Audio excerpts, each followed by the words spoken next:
Olá, eu sou o professor Lucas e eu trouxe hoje um assunto muito importante para você, estudante.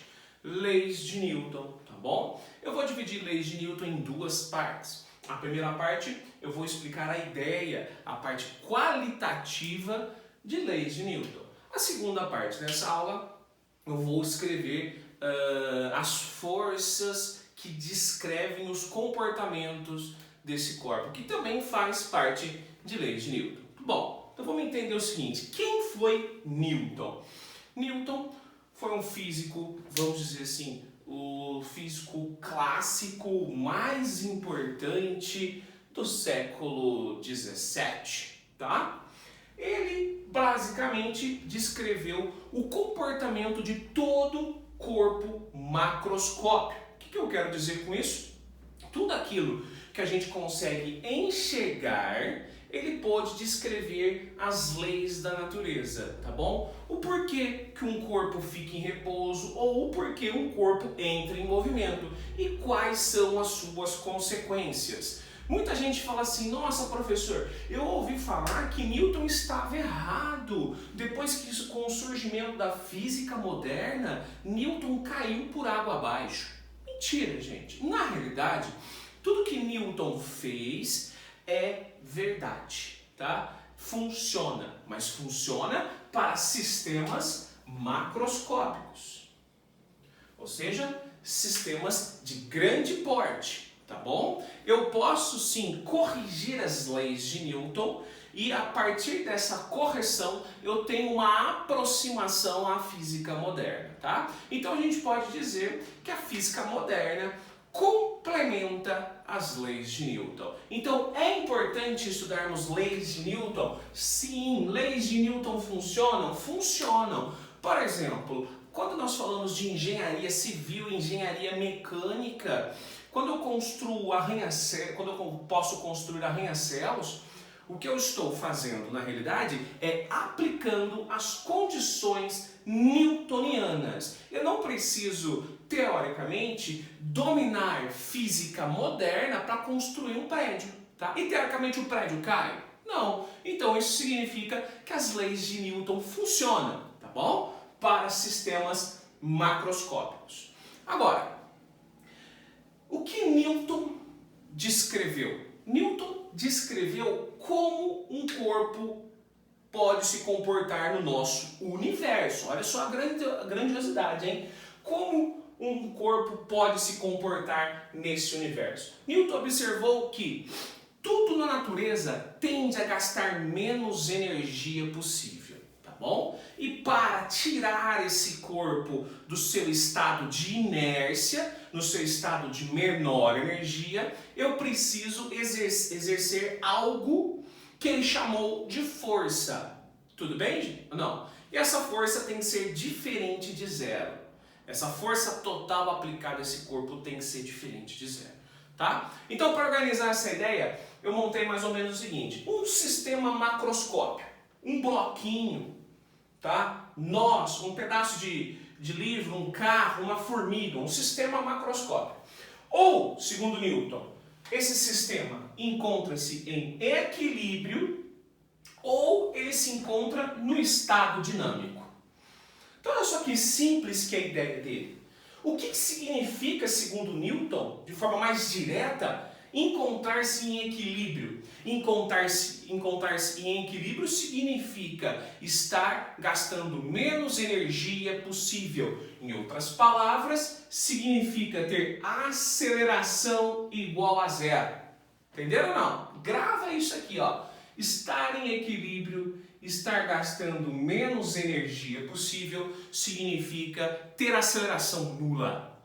Agora, eu só posso encontrar sistemas com aceleração nula? Não. Eu posso encontrar sistemas que saem desse estado de equilíbrio, que saem da inércia. Então, para sair da inércia, quando um corpo sai da inércia, ele tem uma aceleração diferente de zero. Ou seja, surge sobre ele uma aceleração. E vale lembrar, pessoal, vou colocar aqui no cantinho para vocês não esquecerem, ó, o que é aceleração? É a taxa de variação da nossa velocidade, que eu posso, no sistema internacional, calcular em metros por segundo ao quadrado. Estão lembrados disso ou não? Ótimo, muito bem. Bom, então, para descrever esses dois comportamentos no qual eu posso encontrar um sistema macroscópio, tá? Newton enunciou 3 leis. A primeira lei é: um corpo se encontra no estado de inércia quando eu tenho aceleração nula.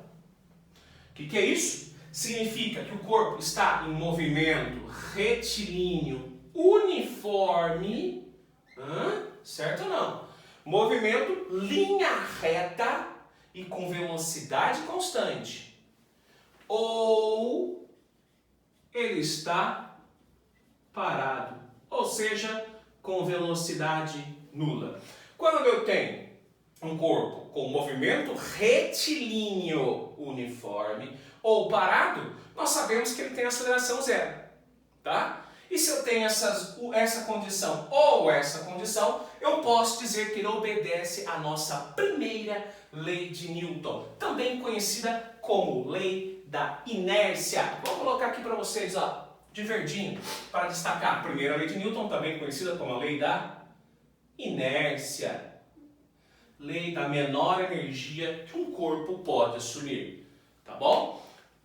Ótimo. Agora, e se esse corpo começar a se locomover? Se eu estou parado e começo a andar, o que eu tenho que fazer? Eu não tenho que exercer uma força. No meu exemplo, eu tenho que exercer uma força no chão. A minha perna tem que exercer uma força no chão. Certo ou não? Então, nós sabemos que para sair do equilíbrio e estarmos no estado dinâmico, eu preciso ter uma aceleração diferente de zero. Eu preciso variar a minha velocidade, que antes era zero ou era uniforme, e eu tenho que aumentar ou diminuí-la. Certo ou não? Então, para sair do seu estado de inércia, para sair do seu estado de menor energia, eu preciso, segundo Newton, adquirir uma aceleração. E eu posso adquirir uma aceleração através de um ente físico chamado força. Então, eu posso escrever que a segunda lei de Newton, também conhecida como lei da dinâmica, vamos lá, dinâmica, ele fala que um corpo sai da inércia se ele tiver um somatório de forças diferente de zero. Melhor dizendo, Newton provou que esse somatório de forças, que também é conhecido como força resultante, quando atua num sistema de massa constante, é igual a m vezes a. Ou seja, a física é má. Entenderam ou não?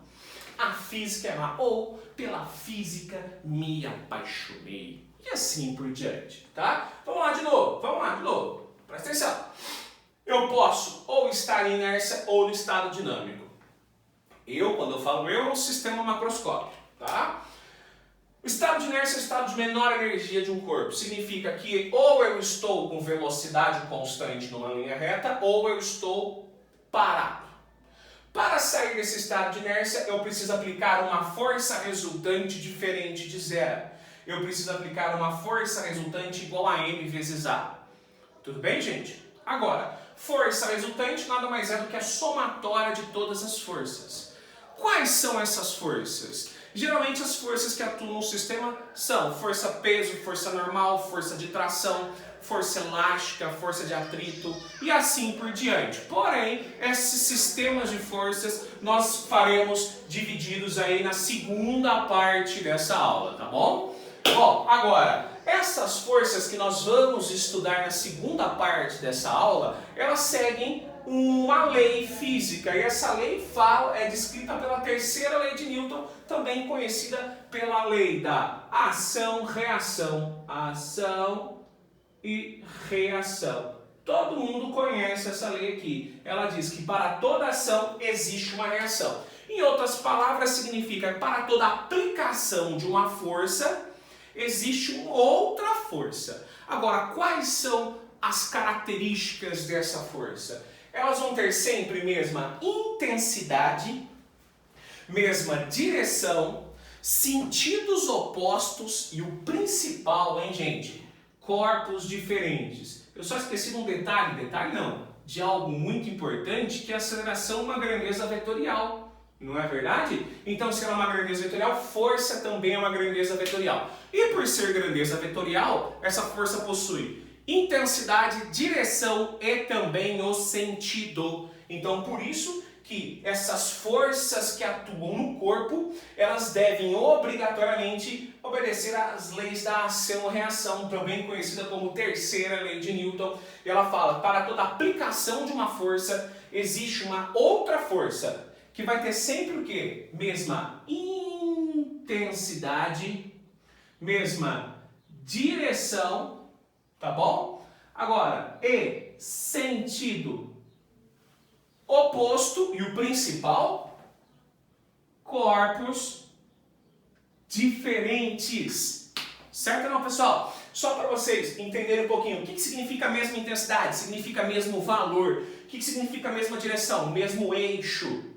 Sentidos opostos significa que se uma vai para a direita, a outra vai para a esquerda. Ou se uma vai para cima, a outra vai para baixo. E corpos diferentes significam que objetos diferentes. Tá bom? Na prática quer dizer o seguinte, ó, se eu der um murro na lousa, significa que a lousa deu uma lousada na minha mão. Tá bom?